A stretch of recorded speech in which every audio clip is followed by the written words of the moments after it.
Life sometimes feels like last year's jeans, too tight, squeezed, cramped, not enough wiggle room. Sure, sometimes we get a glide, a break in the action, but often it feels as if the details in our lives catch us up. We can feel bound by them, tied up in knots, caught, as it were, in a net largely of our own making, given how our thoughts entangle us. Have you ever driven somewhere, gotten there, and realized you don't remember anything about the trip because you'd spent it going over something in your mind? We get caught up reliving the past. Gosh, that was fun, but why did that happen, we think? That hurts so much. Or, I wish I hadn't said that. I wish I'd said this. We also get caught up in our what ifs. What if something bad happens? What if it rains? What if I get lost? What if I blow it? What if I fail? What if I get sick? What if I die? Getting caught in the net of our busy minds takes us away from fully living this gift of life. It inhibits our ability to move, to breathe freely, to grow into the people we know ourselves to be. We tie those knots so creatively, don't we? When upset with someone, when a conversation could make all the difference, we'll instead withdraw and avoid each other. Or when overwhelmed, we let things pile up till we're paralyzed with inaction. When we're gripped with indecision and stuck, we can think of nothing else. Do you remember the polar bear in Central Park? We can be like him. He paced the same circle up and down his cage for hours. We can do that with our routines, our commutes, the automatic things we say to each other. Our bodies contract when our spirit is in one of those tight places. We feel constrained, we can't breathe freely. And it shows. When we're caught up in our thoughts, we don't recognize our own reflection in a shop window. What we see shocks us. Quickly, we straighten up, we throw back our shoulders, we adjust that expression on our face. And so we suffer. Many years ago, I met a little boy, about 3 years old. He was my Russian teacher's grandson. When we met, Sasha was pitching a fit. Rooted to the ground, he stood and screamed. His face bright red and contorted with rage, his hands balled into hard little fists, every muscle strained and tight. Not a happy camper, this little guy was the picture of rejecting his reality. He couldn't bear it. And in Russian, he sobbed 3 words. Как я страдаю! How I suffer! It's usually impossible to understand a child speaking a language you're trying to learn, but those words needed no translation. Sasha's eloquence touched me. All these years later, I still hear him. Как я страдаю, how I suffer. We get that, don't we? When we suffer from feeling squeezed by life, it's hard to move. Times like these, hard times, as the song goes, prevent us from hearing what theologian John Cobb once dubbed the call forward into our fullness, into our potential. How can we move and breathe and bloom into our big, beautiful selves if we're tied up in knots? What loosens the ties that bind us so tightly? In the words of poet Mary Oliver, we become religious.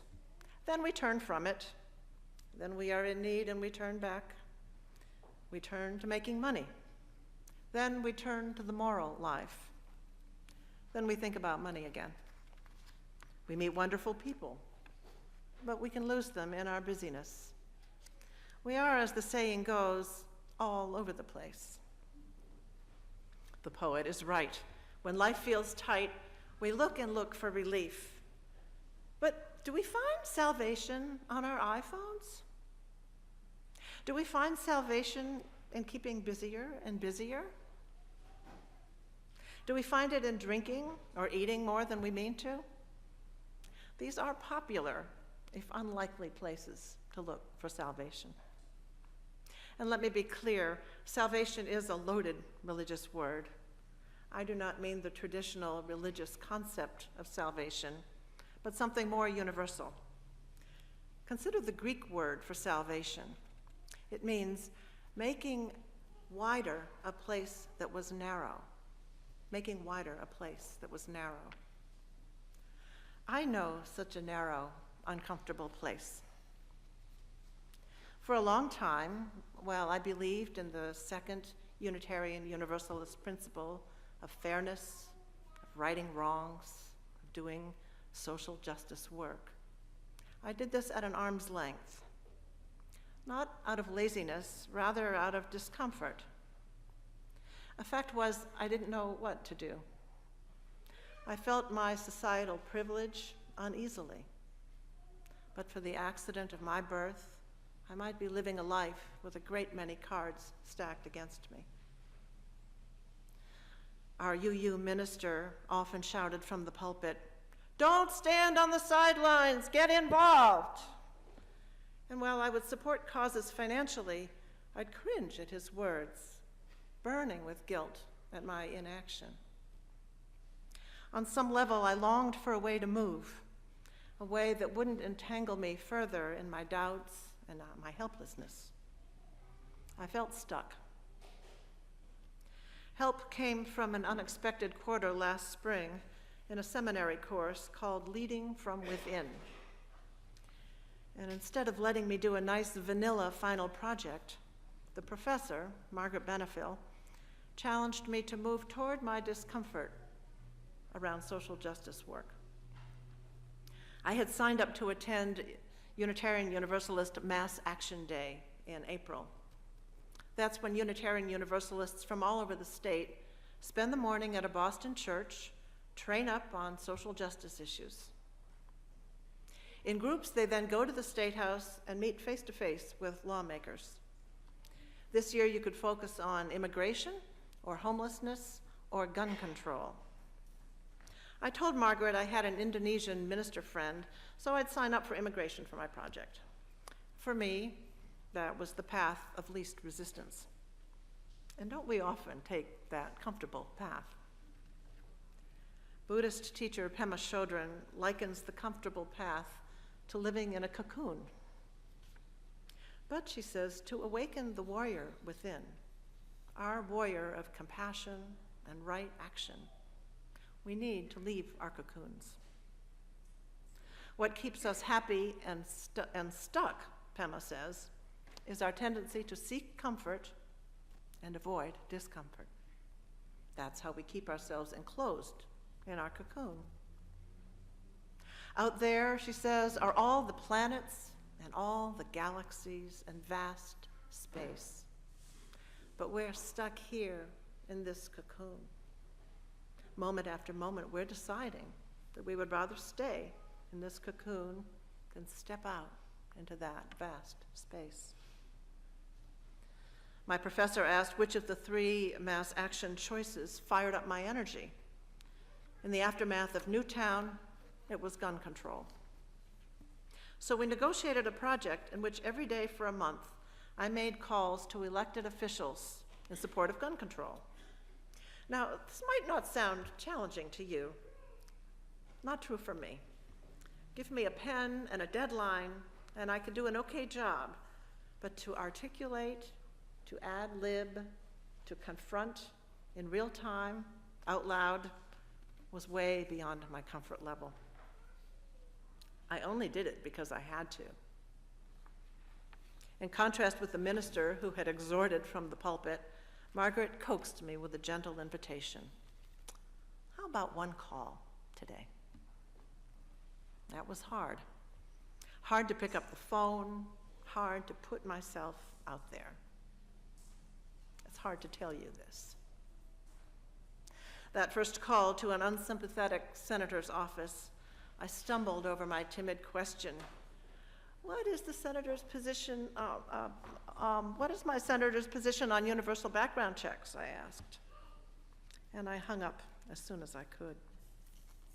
The next day, the same dismissive staffer answered the phone. And this time after that question, I dared to probe with another. Tiny steps. This was not pretty, but I'm sharing it because it got easier. I got better at it day after humiliating day. And by the end of the month, my fear had unraveled. I was hopping mad, and I had something to say. I didn't ask questions, I made statements. And I told that rude, self-satisfied, sniveling staffer what I thought. I kept her on the phone, and when I was really feeling my oats, I'd even play the minister card. And so, moving, starting with very small steps, the only one in my repertoire, the only ones. Moving loosened my fears and my inhibitions. Moving freed me to become, after some time, part of the democratic process. That's our fifth Unitarian Universalist principle. Moving had made wider a place in me that was narrow. I think of increasing the minimum wage and getting sick time for workers, even part-time workers, is every bit as good a cause as gun control. People are for it. Both measures poll well over 70%. If you agree, let me coax you gently to stay a while, come back after the 11 o'clock service, so that you can not only sign a petition, but take one home. Our church could send out some, if you're polling at 70%, our church could send out some 200 plus signatures for this cause. Or if 70% of us went out and collected 20 signatures, we could contribute 4,000 signatures. You can ask the people in your life, your friends, your caregiver, your colleagues, your boot camp, your book club, to dare to move.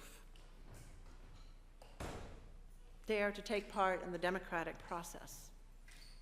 It feels good. It feels enlivening and liberating. All of us at all stages of life know what it feels like to feel bound up. And we also know the relief of moving. A boy grows up raging at his loving parents, the bright light of their attention too bright, their embrace too tight. In an adolescence, he finds on a skateboard the freedom he has so longed for, the freedom, pure and simple, to move. A high school senior ties herself in knots over which college to attend. Her acceptance postcard is covered in crossouts. And on May 1st, the deadline, she's at the post office at midnight, again, crossing out College A and scribbling in College B. Next day, she asks College A if she can change her mind. Yes, she can. But she still can't decide, and she calls home. Her mom says, "How do you feel inside when you think of College A?" Heavy, heavy, comes the answer. And College B? Free. Free from what? Everything. Bye, Mom. A husband makes a date with friends for him and his wife. He not only schedules it on the one day of the week she's long had a regular commitment, but he forgets to tell her about it. Hurt by his thoughtlessness, humiliated that their friends see it, she shuts him out, nursing her disappointment. And then something happens. He has seen her pain, and he goes to some lengths to correct the plan. The door to possibility swings open. Her prickly guard lets down. She floods with warmth. Daring to move can loosen ties that bind us too tightly. Daring to move gently, gently toward our discomfort can open the door a crack. It can relieve the squeeze we're in, can make wider a place that was narrow.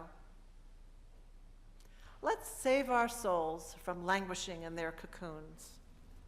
And in daring to move, let's grow them and help save the world. Salvation. May it be so. Amen.